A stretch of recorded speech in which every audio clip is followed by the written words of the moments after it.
اور میری پہلے دھارے جو ہے انتھولوجی آئی تھی، دھارے ثانی آئی تھی، پھر اس کے بعد گونجتی سرگوشیاں آئی تھی. اس کے علاوہ میرے سالوں میں بھی جو ہے وہ شائع ہوتی رہی. اپنی کتاب لانے کے لیے ناصر میرے اندر نا وہ کانفیڈنس نہیں تھا، اچھا. اور مجھے ایسے لگتا تھا جیسے ابھی میرا وقت نہیں ہے، ابھی میں اپنی کتاب لانا ایک بہت بڑی ذمہ داری لگتی ہے. یہ بہت بڑی. اتنا آسان کام نہیں ہونا نہیں چاہیے، اس کو اتنا لائٹ لینا نہیں چاہیے کہ آپ بس ایک کتاب چھاپ دیں اور اس کے اوپر بس آپ کا نام آ جائے. صرف یہ کافی نہیں ہوتا. ایک بک آپ کے لیے وہ بہت وزن آپ کے اوپر ڈال دیتی ہے. وہ کہتے بھی ہیں نا کہ اکثر سننے میں بھی آتا ہے کہ کہا جو ہے وہ معاف ہے، لکھا معاف نہیں ہے. ایگزیکٹلی. اور آپ کو اپنے ہر حرف کو جو ہے وہ اون کرنا پڑتا آن ہے. کرنا. اب یہ ہے کہ ابصار فاطمہ کے ساتھ بھی ہم سائیکولوجیکل ٹاپکس پہ بھی بہت بات کرتے ہیں. جی جی. میرا بھی شعبہ جو ہے وہ سائیکولوجیکل ہی اس کے اوپر پہلوؤں کے اوپر ہے، کیونکہ میں یونیسیف کے ساتھ بھی کام کرتی ہوں، میں ریسرچ ورک بھی کرتی ہوں، کوالٹی ایشورنس بھی دیکھتی ہوں پروجیکٹس کے، اور اس میں سائیکالوجی آپ کو بہت پتہ چلتی ہے، لوگ کس طرح کام کرتے ہیں، کس طرح سوچتے ہیں، کس طرح چیزوں کو دیکھتے ہیں. اور پھر جب آپ ریسرچ میں گھستے ہیں فیلڈ میں اور رورل ایریاز میں جا کے کام کرتے ہیں، جب انٹرویوز لیتے ہیں، پھر آپ کو پتہ چلتا ہے یار ہمیں تو پتہ ہی نہیں ہے دنیا میں کیا ہوتا ہے. تو میری کو بہت سی کہانیاں ایسی ہیں ناصر جن کو لوگوں نے کہا ایسے کہاں ہوتا ہے، یہ کیسے ہو سکتا ہے. تو اگر ایسے نہیں ہو سکتا تو پھر یہاں تک کیسے آئی ہے، وہ حرف میں کیسے تبدیل ہو گئی، وہ دکھ یا درد جو تھا وہ ایک حرف کیسے بن گیا اگر وہ موجود نہیں ہے تو. واہ واہ واہ. اچھا فاطمہ، آپ بتائیے گا کہ آپ نے افسانہ نگاری اور اس کی انسپریشن کہاں سے آپ نے حاصل کی؟ کیا آپ کو کس چیز نے آپ کو تنگ کیا؟ کیا آپ نے کیا سوچا، کیا دیکھا آپ نے ایسا کہ آپ کا دل اس طرف آیا کہ آپ لکھیں؟ اٹس ریئلی سرپرائزنگ کہ آپ نے یہ لفظ استعمال کیا کہ کس چیز نے آپ کو تنگ کیا. اور میرے جو آزارگاہ جو کتاب ہے اس کے پیش لفظ میں بھی حمید شاہ صاحب نے بھی میرے بارے میں یہ لکھا ہے کہ فاطمہ عثمان دل بہلانے کو افسانے نہیں لکھتی. انہیں کوئی ٹاپک، کوئی بات، کوئی پہلو تنگ کرتا ہے زندگی کا اور پھر وہ اس کو افسانے میں ڈھالتے ہیں. میں نے لکھنا جو ہے وہ تو شروع بہت چھوٹی عمر سے کر دیا تھا. میرا خیال ہے میں 13-14 سال کی تھی.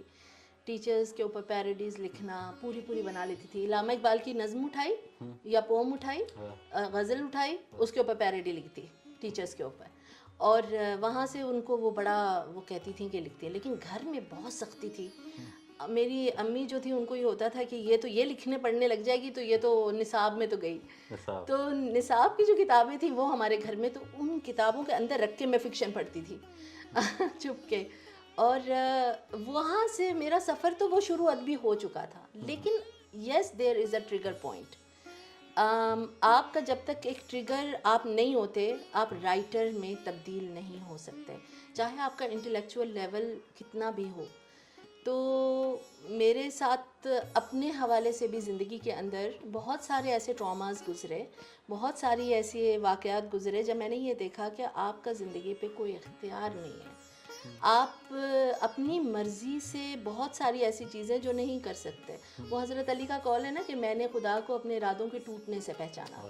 تو وہاں سے مجھے پتہ چلا کہ how unfair is life. But then میں پہنچی میری جب، کیونکہ جس کی سوچنے کی عادت ہوتی ہے نا وہ بہت ساری چیزوں کو بہت مختلف ڈائمینشن سے دیکھتا ہے. اب یہ جیسے بکس پڑھی ہیں سامنے، میں اس کو ایک اپنے ڈائمینشن سے نہیں دیکھوں گی. اگر میں لکھا رہی ہوں تو میں اس کے گرد گھوموں گی، میں اس کو ہر ڈائمینشن سے دیکھوں گی. پھر میں اپورڈ جاؤں گی، میں اسے اوپر سے بھی دیکھوں گی. میں دیکھوں گی کہ یہ پورا جو معاملہ ہے یہ ہے کیا، پھر اس کے بعد اس کے اوپر میں لکھوں گی. تو افسانہ جو تھا وہ میرا کیتھارسس نہیں ہے. افسانہ ان لوگوں کے لیے ہے جو اپنے دکھ کو، اپنے کرب کو زبان نہیں دے سکے. ہاں، پوئٹری میرا اپنا کیتھارسس ہے. اور میری جو پہلی نظم تھی اس کا نام تھا سوئسائڈ نوٹ.